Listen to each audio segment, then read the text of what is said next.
Good afternoon, everyone. And before that, may I ask you some questions? Do you know about the robot in business? I think you know it. And what about the robot in restaurants? I think you know it too, but not the deeply information, isn't it? So today, our presentation,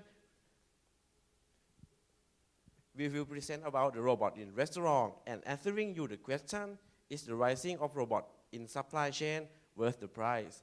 And before that, let me introduce you our agenda for today. And we start with the background of robot in supply chain and move on to explanation of the restaurant supply chain. And next, we show you why the robot is interesting and get into our case, the Hajime robot restaurant with the critical analysis. And the last is our recommendation. So let's start with the background of robot in supply chain. And the first robot in the industry was invented in 1956. The name is Unimate. It's first used in 1961 in the General Motor by peeling the metal liquid. And it's easily than using the human.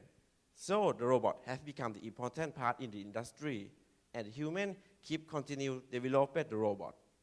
So nowadays, the robot has more function, not just pick and place. It can load, unload, packing, fertilizing, and the other industry applications.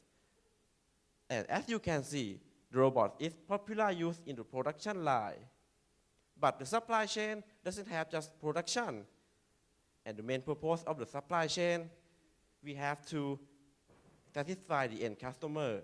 So we pick the restaurant supply chain for the example. And the restaurant supply chain starts with the production. They produce the ingredients and put it into the package to easily to transport. And then they send it to the distributor.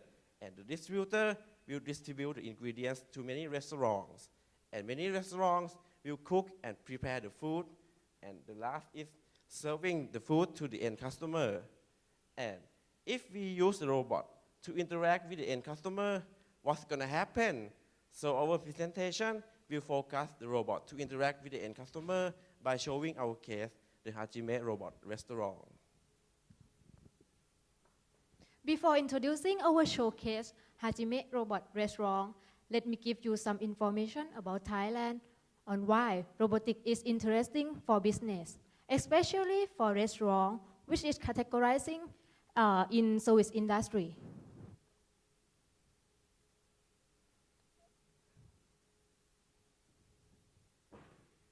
For Thailand, we are facing the population growth problems. As you can see from this figure, showing the population pyramid of Thailand in 1980 and 2015. The base of pyramid in 1980 has become narrower in 2015, and the top portion of the pyramid has become wider. This slide has shown that the population of Thailand is aging, while the population of young is falling. And the next figure on your left hand, showing the population growth rate of ASEAN 6. Following the figure, all countries have the population growth rate of at least 1% per year between 2010 and 2015, except Thailand, which is only 0.3%. And the next figure on your right hand, showing the labor force growth rate of ASEAN 6. And also, Thailand is the lowest one of 6 countries. What am I trying to tell you is, Thailand faces not just aging challenges, but also challenges by the changing of consumer and workers. Overall, the growth and declining of the labor force will further push up the wages, which already increased to 300 baht, or about $10 per day, and trend to be higher in the future. On the other hand, for restaurants, great food and a great location are vital for a successful restaurant, but just as important is customer service. Consider how many times that your orders of food get forgotten, how many times that you experience it to the emotional weather, And would you return to the restaurant that had a great food, a great atmosphere, but the service was so bad? To sum up of the reason why robotics is interesting for Thailand are concerned to the labor force problem and human error, as I have mentioned. And our showcase for today, Hajime Robot Restaurant, which running by some mid-auto industry company in Thailand. They are the first one of Thailand who implement robot interacting to customer directly as a waiter, and also entertain customer by dancing with a rhythm of song. And using robot named Hajime in their restaurant can make many more benefits than using labor force, even though the company has to invest a lot of money in the first time. But they can reduce the labor force for long term, they can create the customer impression, robot can work with standard and accuracy, they have no fatigue, they can do everything program. And finally, they don't need any salary, pension, or vacation, while using labor force has many things to concern with. This pro makes using of robot effective and efficient. Thank you. Now we are going to the next part, the critical analysis of the case. Nowadays, Hajime was used for serving food and beverage in the restaurant and entertaining the customer by dancing. So what Hajime does is very important for customer perception, and it is the last of supply chain activity interacting directly with customers. So now we are going to the analysis. We would like to present you the estimate cost and revenue of the restaurant. Actually, there are 17 tables in this restaurant, but we average it into the average number of tables per day, which is 80 tables. And the average number of customers per table are 3 people. The revenue we can earn from each people is 11.5 US dollar. And the last, for revenue, this restaurant located in the department store, so there is no closing day. To the next slide, the cost. The cost components are rental, food cost, labor cost, admin and general, investment in robot, maintenance cost, and initial investment. And from those 2 tables, we can conclude that to the last table, the profit. The restaurant, if we operating that for 1 year, the profit we will take from this restaurant is about 300,000 US dollar per year. So it is interesting for investment, isn't it? To the next analysis. From the information, we can plot the break-even graph to know where the break-even point is. This restaurant has to have more than 37,000 customers per year to break even, or more than 100 customers per day. For the next customer stepping into this restaurant, the restaurant can total earn the profit in money.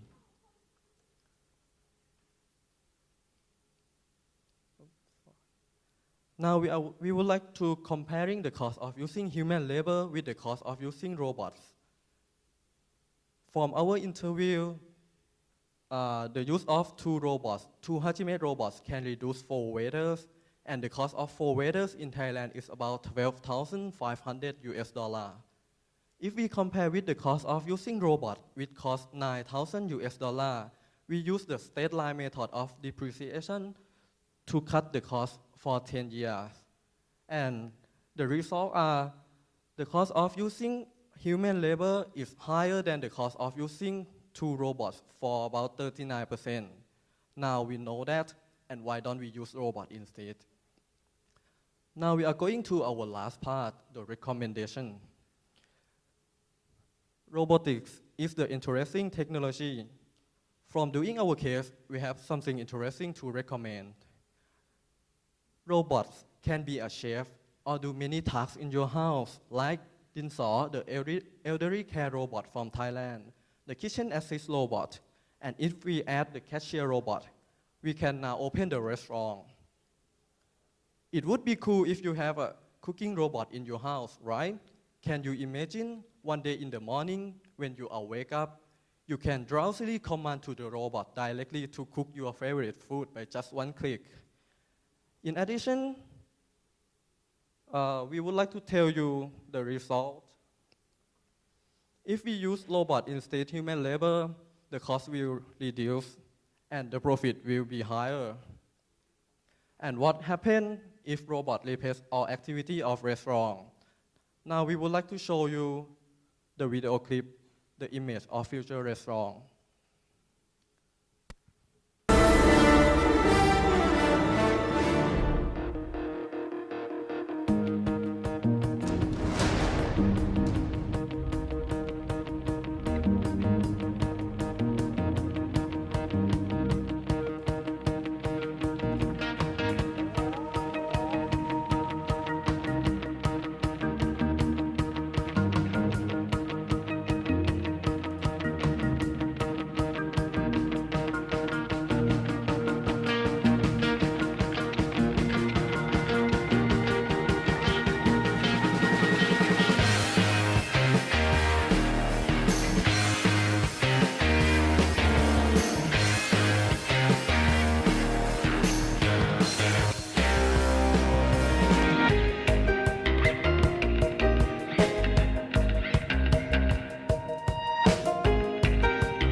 From the information and video clip we have presented, robots can be a chef and do many tasks in the restaurant, and robots can do its work to meet customer requirements with its accuracy and high standard of work.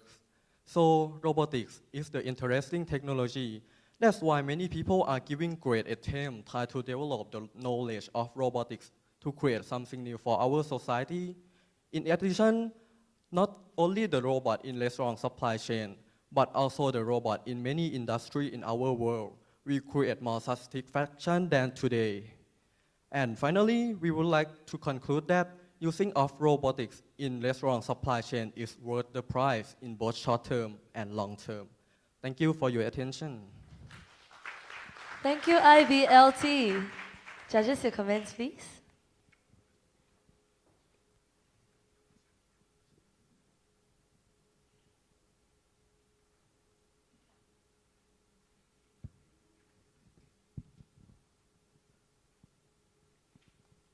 Okay, I'll go ahead and start.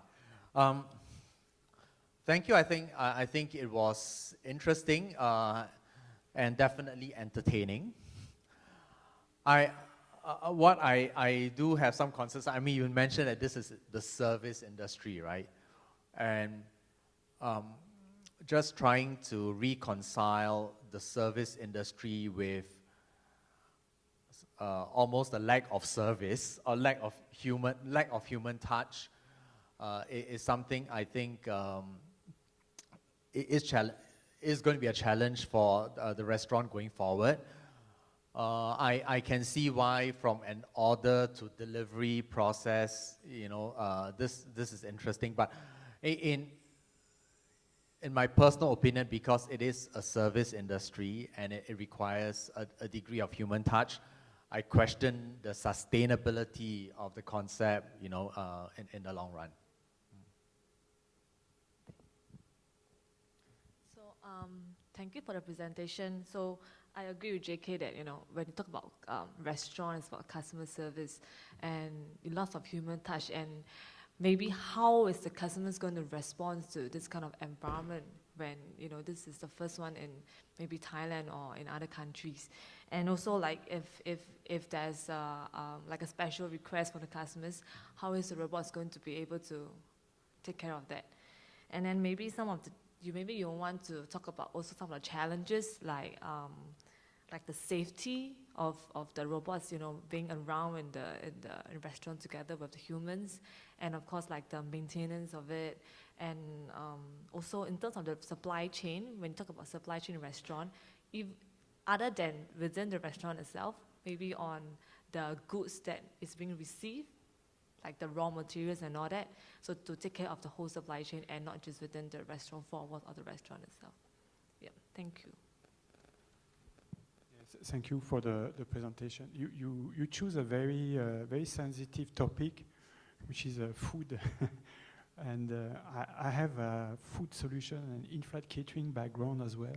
And I was in project management, trying to implement what you have seen on this video at a very high volume kind of operation, where you have 80,000 meals per day to prepare. And I'm not sure now, today, we have the technology, because it requires very sophisticated algorithm, mathematical algorithm. So if you're looking at a basic menu with a couple of products or items to be selected, maybe it can work. But the level of investment, because I was in this team to try to assess and buy this kind of system, the level of investment is gigantic, is huge, huge, huge. And I can only see very big companies, MNCs, which have the sufficient cash and to invest in these kind of systems. And it's quite extremely challenging. The application at restaurant level, because you're talking about, $10, $15 US expenses per customer. And when you see the kind of investment, even if you can amortize the equipment, it's going to be very challenging to justify this kind of capex to your board of directors or to the CEO of the company. So it's very challenging. I'm not saying, again, it's impossible, but then removing the human touch in the service industry, it's something I can understand. Back end in a manufacturing plant, in a distribution center, yeah, you remove the human touch, which is okay. But the end users still wants, when you go for a meal or when I don't know, you're in a restaurant, you want to see maybe a waiter to be there, to talk to you, to advise you, to joke, the robot, the kind of robot you have shown us is not an intelligent piece of equipment. It is not going to talk to you, interact with you much. Then the safety aspect of robot cooking in a kitchen, I can tell you, that's another one. Very, very difficult. In terms of regulations, I can tell you nobody will never allow any government agencies or would allow you to have robots in a kitchen environment because of there's so many risks and issues, I can tell you, and regulations, which, so as you can see, there's a lot of challenges, which it's nice. I like the presentation because it's very fresh. It's something different, and yeah, but robotics in restaurant, I would say we can have a certain level of automation or robotics in order processing, yes. And this is something you can see if you go to any restaurant now. You have an iPad on the tables and you can process the orders. But the cooking part, the producing part, I don't know. I have my doubts. Maybe not in the next 50 years. I don't think so. I don't know how you foresee this, but good presentation. Thank you very much. Yeah, I'll do a quick one. Good job. I quite enjoyed the whole presentation. It was logical. It went through the whole process.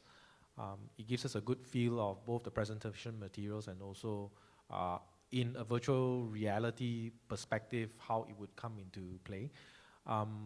As much as there is a level of skepticism in the things that the robot can do into the future, I agree with the judges that there are some limitations today, but barring that fact of the future, we already see a high level of automation in some of the Japanese restaurants today. So you have a case there.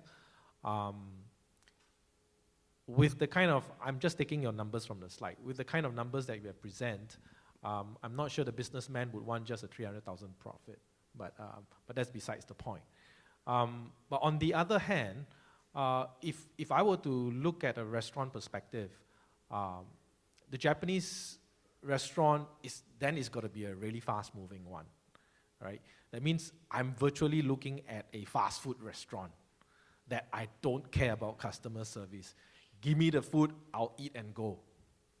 Yeah, no interaction. Punch onto your iPad, food in your face, thank you, and off I go. And you are not particular about your food being hot, cold, or to the kind of flavor that you require.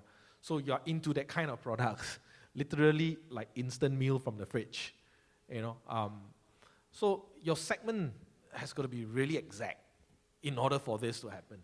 You are just assembling components. It's different than traditional cooking.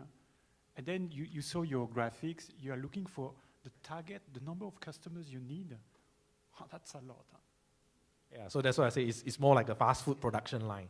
So if you can channel that, if that's your objective, then I think it's a nice case. It's a good presentation. Something to look forward. You know, like Frank said, the algorithm got to be mind-boggling in order to get the kind of level of quality and interaction. Yeah. Thank you. Good job. Thank you, judges. Thank you, IBLT. Now let's bring on the next group.